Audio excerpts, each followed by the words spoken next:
नमस्ते। डोली में गोली मार दे 1 जब आया था तो बंदूक के साथ आया था, और डोली में गोली मार दे 2 जब आया था तो बहुत ही ज़्यादा सैड मोमेंट में आया था। उसी समय अक्षरा सिंह और खेसारी लाल जी का ब्रेकअप हुआ था। लव वाला ब्रेकअप नहीं, इंडस्ट्री फैमिली वाला ब्रेकअप हुआ था। और दोनों ही पार्ट जो है, डोली में गोली मार दे 1 और 2, दोनों ही पार्ट जो है सुपर से भी ऊपर हिट हुआ था।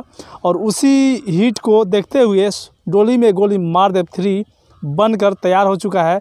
बस थोड़ी सी कसर रह चुकी है उसमें, जिसकी वजह से वो रिलीज़ नहीं हो रहा है। तो वो भी मतलब तैयार हो चुका है, ऑलमोस्ट तैयार हो चुका है। पवन पांडे का लिखा हुआ धमाका, पवन पांडे का लिखा हुआ धमाके का हर किसी को इंतजार रहता है खेसारी लाल जी की आवाज़ में। तो वो बनकर तैयार हो चुका है। थोड़ी सी जैसे लंदन से आते हैं दबंग स्टार, वापसी इंडिया में करते हैं, उसके बाद थोड़ी सी जो उसमें कसर जो बच गया है थोड़ी सी, वो उसको किया जाएगा और उसके बाद रिलीज़ किया जाएगा इसको, डोली में गोली मार दे 3, जो कि बहुत ही एक नए अंदाज में शूट किया गया, इसको रिकॉर्ड किया गया है, लिखा गया है। पवन पांडे का गाना जब भी लिखा हुआ नया आता है तो उसमें कुछ ना कुछ नया अंदाज में कुछ मतलब बहुत ही सुंदर तरीके से संजोया होगा रहता है वो गाना। और सेम उसी तरह डोली में गोली मार दे 3 गाना जो है बनकर तैयार ऑलमोस्ट हो चुका है। और आप सबको क्या बताऊँ कि जनवरी में इस गाने को रिलीज़ किया जाएगा। ऑलमोस्ट जनवरी स्टार्ट में या फिर जनवरी मिड तक इस गाने को रिलीज़ किया जाएगा। पवन पांडे का लिखा हुआ गाना डोली में गोली मार दे पार्ट 3।